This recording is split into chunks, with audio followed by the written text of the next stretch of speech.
حضرتك متهم من جماهير النادي الاسماعيلي انك قدمت لهم وعود كتير جيده قبل النجاح في انتخابات النادي الاسماعيلي، ولكنك لم تقدم اي حلول حتى فيما يتعلق بازمات القيد، فما هو رد حضرتك؟ كلام ده طبعا غير صحيح، بدليل انا لما جيت النادي الاسماعيلي كان في 15 قضيه مرفوعين على النادي الاسماعيلي.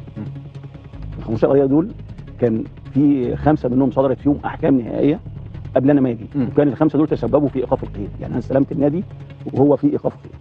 ال5 قضايا دول احنا قدرنا بعد 4 شهور، يعني في يناير 24، ان احنا نخلص ال5 قضايا دول، اللي هم تحديدا كانوا قضيه خاصه باللاعب بنسون شيلونجو، واللاعب نور الزمان الزموري، والمدرب جاريدو، ونادي في بوليفيا اسمه ديبورتيفو كوينكا، ونادي في كوت ديفوار اسمه كورهوجو. القضايا دي احنا خلصناها ودفعنا فيها حوالي $1,600,000.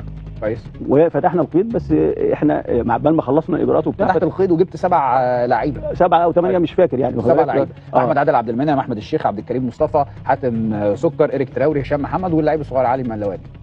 تقريبا هم دول، هم 7 لعيبه وقت ما اتفتح